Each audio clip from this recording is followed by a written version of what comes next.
Au départ, une toile vierge, et 37 dessinateurs de presse plus tard, la fresque est remplie, avec un même thème entre actualité et liberté d'expression. Le thème de la fresque que nous créons tous, c'est la démocratie et l'information. Alors sans surprise, j'en suis arrivé à l'idée de dessiner Trump, en lien avec l'idée des fake news dans l'information.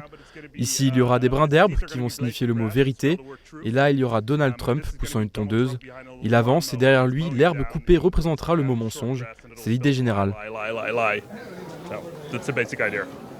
Cet automne, Strasbourg devient la capitale du dessin de presse. Avec leurs différentes techniques, leurs différentes approches, des dessinateurs du monde entier sont venus participer à cet événement organisé dans le cadre du Forum mondial de la démocratie. Les dessins de presse utilisent souvent l'humour.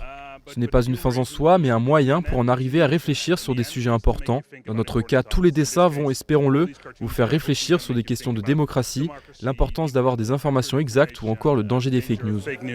Ce dessinateur des Pays-Bas considère être privilégié dans son pays, mais ailleurs, ses collègues n'ont pas toujours cette chance. C'est en quelque sorte la raison d'être de l'association Cartooning for Peace qui coordonne la réalisation de cette fresque.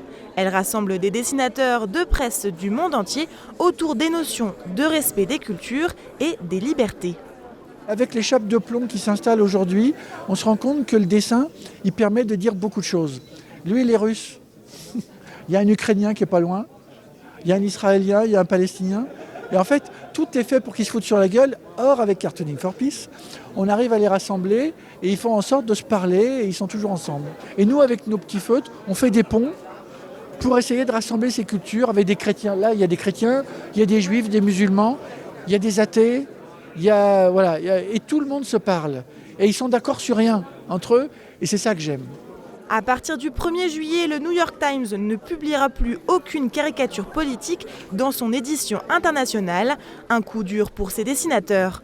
Alors, à travers le Forum de la démocratie à Strasbourg et ses quelques 2000 participants, l'institution européenne souhaite affirmer son soutien à ce corps de métier et donner la parole à ses professionnels. Les dessinateurs de presse, comme les journalistes, font un travail formidable pour la démocratie.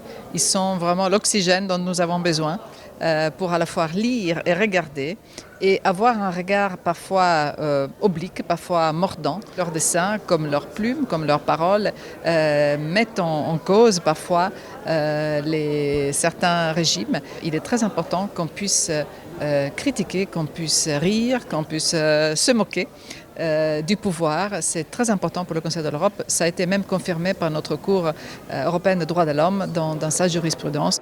La fresque sera visible au Conseil de l'Europe jusqu'au 8 novembre. Plusieurs animations autour du dessin de presse avec les dessinateurs de Cartooning for Peace seront organisées, notamment l'exposition Le dessin de presse dans tous ses états. Elle sera visible à la Maison de la Région à Strasbourg jusqu'au 20 décembre.